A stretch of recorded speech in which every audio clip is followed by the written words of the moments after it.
Et bonjour tout le monde, c'est Maxime. Cette semaine, on repart pour une nouvelle question chien qui va parler de céleri.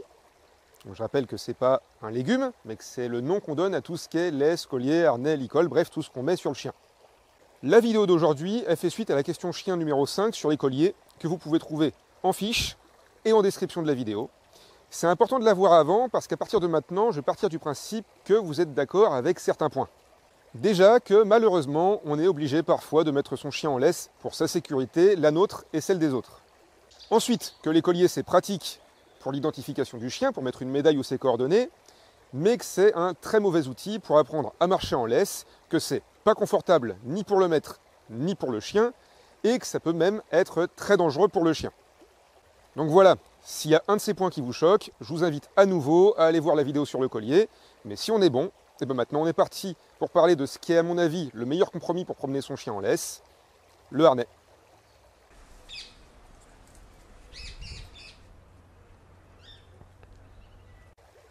Alors, des harnais, déjà il y en a une quantité, large, pas large, avec une attache devant, derrière, sur les côtés. On a des harnais qui sont faits pour la marche, pour courir avec son chien, pour l'attelage, pour les chiens guides d'aveugle, pour les chiens d'intervention, pour le pistage, le parachute, le sauvetage en mer. Bref, j'ai des sujets de vidéo pour un bon bout de temps, rien qu'à vous parler des différents types de harnais qui existent. Mais aujourd'hui, on va être raisonnable, on va juste se consacrer sur les harnais de promenade, où qu'on peut attacher une laisse normale dessus. Ces harnais de balade, c'est ceux qu'on va croiser le plus souvent. On a 4 grandes familles de harnais, les harnais en H, en Y, les harnais en T, les harnais coulissants. Mais bon, les harnais coulissants, c'est un petit peu à part, je vais revenir sur eux à la toute fin de la vidéo. Quand on parle de harnais en H, en Y ou en T, on va parler de la façon dont les sangles du harnais vont tenir votre chien. Le harnais en H, c'est le harnais classique. Il a une sangle qui fait le tour du cou du chien, une autre sangle qui fait le tour de la cage thoracique, et c'est relié par 2 autres sangles, une sur le dos du chien et une sous le ventre. Et en fait, la forme en H, on va la voir sur le dos du chien.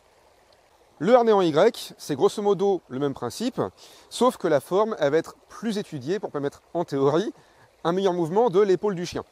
En fait, si on se met devant le chien, ça va faire une forme de Y avec la sangle qui passe entre les pattes avant. Et enfin, on a les harnais en T. Alors eux, c'est simple, il n'y a que 2 sangles, une qui fait le tour de la cage thoracique du chien et une qui passe devant le poitrail.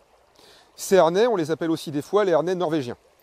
Tous ces harnais, normalement, on peut les attacher sur le dos du chien. Mais on en a aussi certains qu'on peut attacher sur le poitrail. C'est ce qu'on appelle la position anti-traction.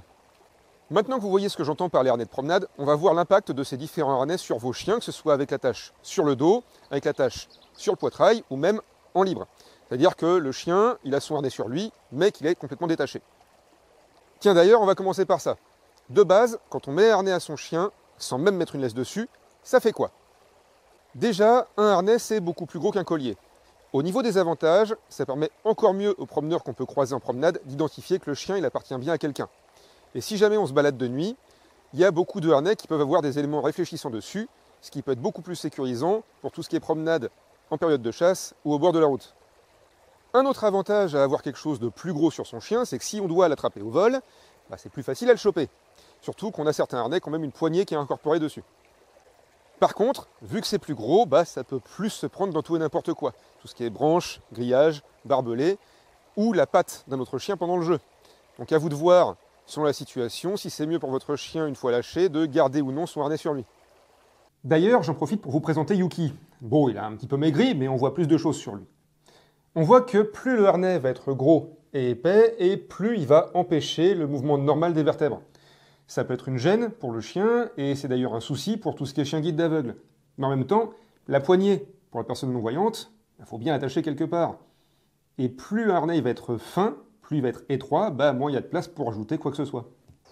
Au niveau de la gêne, les harnais ils vont aussi diminuer l'amplitude des mouvements des pattes avant.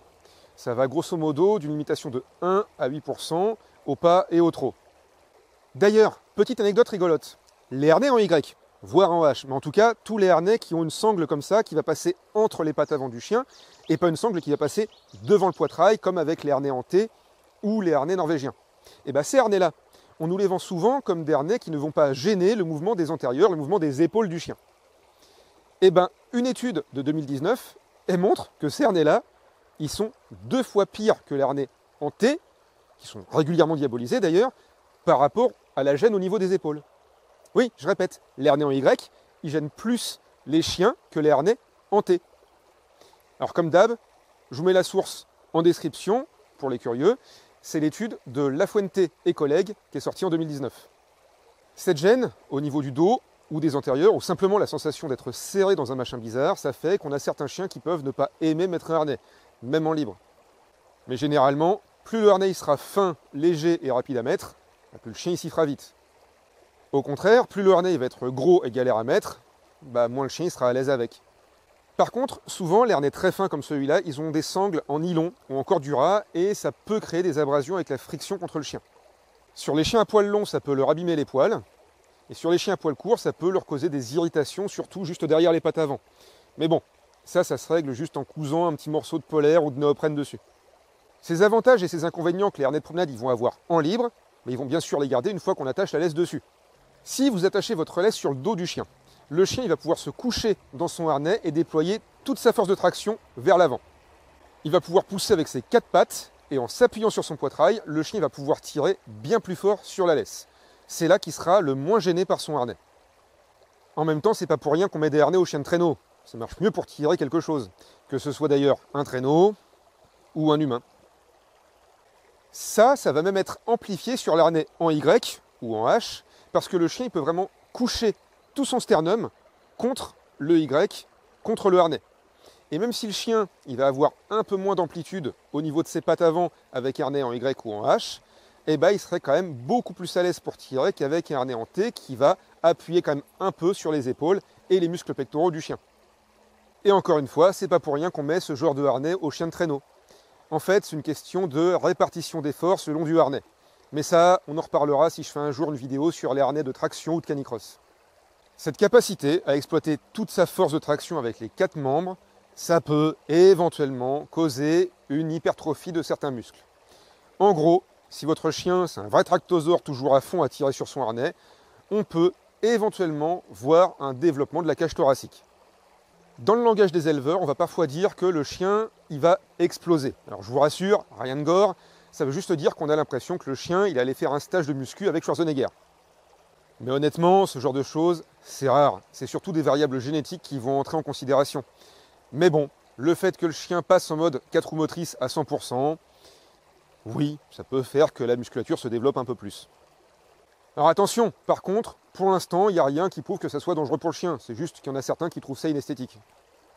Avec les harnais en T, il y a un autre souci, si on attache sur le dos, c'est qu'il y a le risque que le chien il arrive quand même à s'étrangler. Enfin, en tout cas un petit peu. En fait, si la sangle qui passe devant le poitrail du chien est un peu trop large ou un peu trop rigide, elle peut remonter sur le cou. Mais bon, ça vaudra toujours mieux qu'un collier.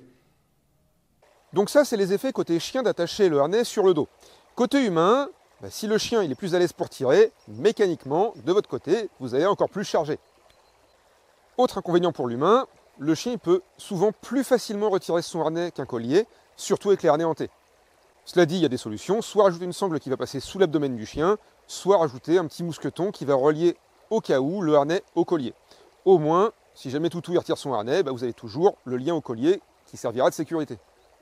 Maintenant, voyons voir ce que ça fait si on attache la laisse devant, sur le poitrail du chien, sur la fameuse position anti-traction. Là où avec l'attache sur le dos, le chien peut déployer toute sa force de propulsion vers l'avant, au contraire, avec la laisse qui est attachée sur le poitrail, toute sa force, elle va partir vers l'arrière. Alors ça peut sembler bizarre dit comme ça, mais regardez, le chien, il se couche dans son harnais. Le harnais transmet la force à la laisse et ça va désaxer le chien, le faire tourner vers l'arrière. Et plus le chien il va tirer pour aller par là, plus il va aller par là. Ce qui est vachement chiant pour lui en fait. J'en profite pour vous renvoyer à la vidéo sur le conditionnement opérant, parce que si un chien il a un comportement qui a une conséquence agréable pour lui, il va continuer ce comportement. Si le chien il a une conséquence désagréable, le chien il diminue ce comportement. C'est le principe même de la punition. Là pour le coup, vu que plus le chien tire, plus il va aller dans la direction opposée, le chien il tire moins. Alors attention, je ne vais pas vous vendre non plus ça comme la solution miracle qui va faire que votre chien va marcher tout le temps sans tirer sur la laisse à côté de vous. Le chien, avec une attache sur le devant, il pourra toujours tirer, mais beaucoup moins fort. Ça sera beaucoup plus confortable pour vous et ça devrait vous éviter la tendinite. Ce qui fait que vous serez peut-être plus motivé à promener votre chien. Et un chien qui est bien défoulé, bien promené, il tire moins en laisse. Vu que le chien tire moins fort, il y a aussi moins de risque d'hypertrophie musculaire, et a priori, il n'y a aucun risque pour sa santé. Alors, j'écris cette vidéo en avril 2022. Je sais qu'il y a certains labos qui travaillent sur le sujet en ce moment, mais pour l'instant, on n'a aucune preuve que ça soit mauvais pour nos loulous. Et personnellement, j'ai jamais vu de chien avec des séquelles musculo-squelettiques graves liées à un harnais. Et enfin, le chien, il va sûrement être beaucoup plus relax. On a une petite phrase en éducation canine qui est « laisse tendu, chien tendu ». L'inverse, il est vrai aussi. Laisse détendu, chien plus détendu. C'est lié à une notion qu'on appelle la perte de contrôle qu'on va voir dans quelques semaines. Quand la vidéo sortira, je rajouterai un lien sur cette vidéo en fiche et en description. Si vous voulez attacher votre chien sur le poitrail, je vous recommande plutôt un harnais en T. Ne vous inquiétez pas, cette sangle sur le devant, ça ne va pas gêner vos chiens plus que ça. En tout cas, ça sera toujours moins gênant qu'avec un harnais en Y ou un harnais en H. C'est simplement parce que pour peu qu'il soit bien réglé, la sangle de devant, elle est supposée passer au-dessus des épaules du chien. Si vos chiens tirent, au pire, ça va un peu les désaxer sur le côté. Avec un harnais en Y ou en H, déjà, pour bien le régler, vous allez galérer. Mais pour la plupart des chiens, avec l'attache sur le devant, en fait, la sangle qui passe entre les pattes avant, elle va se décaler sur le côté. Et ça va faire que la plupart des chiens, ils vont se retrouver sur 3 pattes, ce qui est pas mal pour des harnais qui sont supposés ne pas restreindre les mouvements du chien. Cela dit, j'ai pu observer que les chiens avec des gros poitrails, genre Staffounet, Dog, Roth, ils semblent moins rencontrer ce problème. Alors, à vous de faire vos tests et vos essayages avec vos chiens. Pour en finir avec l'attache sur le poitrail, certains harnais vous recommandent une double attache. Une sur le dos, une sur le poitrail. Si ça peut vous rassurer, tant mieux. Mais honnêtement, ça ne sert à rien. Si vous avez peur que le chien retire son harnais, reliez le harnais au collier, ça sera bien plus efficace. Juste un petit mot sur les harnais anti-traction coulissants, qui sont souvent basés d'ailleurs sur un collier. En fait, on va faire partir 2 sangles du collier. Ces sangles vont passer sous les pattes avant et remonter jusqu'au dos du chien où on va attacher la laisse. Comment le dire poliment? C'est de la merde. Niveau anatomie, nous, on a un onos ici qu'on appelle la clavicule. Et ça peut supporter quand même pas mal de poids et de pression. Nos chiens, la clavicule, ils l'ont pas. Donc ces harnais, tout simplement, ils vont écarteler votre chien. Ça peut peut-être marcher un petit peu pour les empêcher de tirer, et encore, mais c'est surtout hyper douloureux. D'ailleurs, si vous voulez voir ce que ça donne, vous pouvez tester sur vous-même.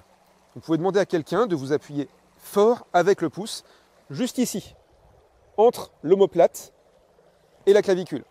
Vous verrez, c'est pas fun. En plus de ça, les lanières qui coulissent, ça fait des frottements de fou qui peuvent entraîner des cisaillements au niveau des épaules. Et les fabricants, ils le savent bien, puisque le plus souvent, ils vont proposer ces harnais avec des gaines pour limiter ce cisaillement. Mais les forces de friction, elles sont telles que ça peut quand même causer des échauffements. Bref, c'est un outil qui est douloureux, qui appuie sur des tendons et des muscles fins, qui peuvent causer des lésions cutanées. Je le mets au même niveau que les colliers étrangleurs, c'est un outil qui est douloureux, inefficace et dépassé. Je voudrais finir cette vidéo avec un petit avertissement. C'est possible que je sois amené à modifier cette vidéo dans les années à venir. En fait, en 2022, autant des articles scientifiques sur les effets des colliers, on en trouve par pelletée de 12. Autant des articles sur les harnais, on ne trouve pas grand-chose avant la fin des années 2010. Simplement parce que, jusqu'à il n'y a pas si longtemps, on ne mettait pas de harnais à un chien s'il n'avait pas un métier qu'il nécessitait. Genre les chiens qui font du pistage ou qui faisaient de la sécu. Allez par curiosité, encore aujourd'hui, voir un éducateur ou un dresseur à l'ancienne. Il va vous faire un scandale si vous mettez un harnais à votre chien. C'est la force des traditions. Le peu qu'on a comme études, c'est des études sur des animaux en libre ou avec une attache sur le dos. C'est d'ailleurs pour ça que j'ai choisi de passer beaucoup plus de temps à parler de l'attache sur le poitrail pour vous montrer ce que moi j'observe et ce que je déduis de mes connaissances. Mais justement, cette partie, elle peut être amenée à changer en fonction des résultats d'études à plus grande échelle. Et des études à plus grande échelle, justement, je sais que plusieurs labos travaillent dessus en ce moment. Il y a des labos d'éthologie, de biomécanique, de santé vétérinaire, et ils font des modélisations en 3D. Franchement, c'est très très classe ce qu'ils sont en train de préparer.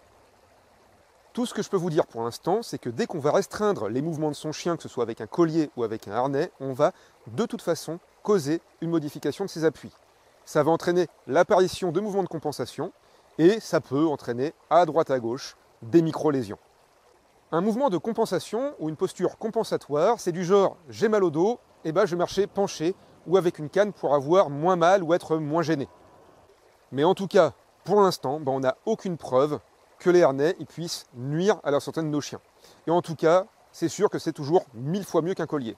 Et partant du principe qu'on doit de toute façon bien attacher nos chiens de temps en temps, je vous invite à préférer un harnais. Pour le choix du harnais, faites-le en fonction de la morphologie de votre chien et de l'activité que vous souhaitez partager avec lui. Pour ma part, ce que je vous recommanderais, ce serait plutôt un harnais en T, pas trop épais, et de le relier par sécurité au collier du chien. Et de faire éventuellement attention aux différentes zones de frottement qu'on pourrait avoir.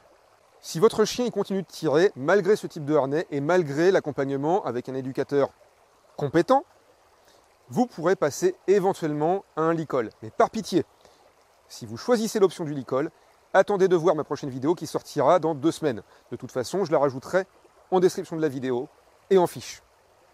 Comme à chaque fois, j'espère que cette vidéo vous a plu. Merci d'avoir tenu jusque-là parce que mine de rien, elle était pas mal longue. Pensez au pouce en l'air, à la partager sur vos réseaux sociaux aux personnes que ça pourrait intéresser.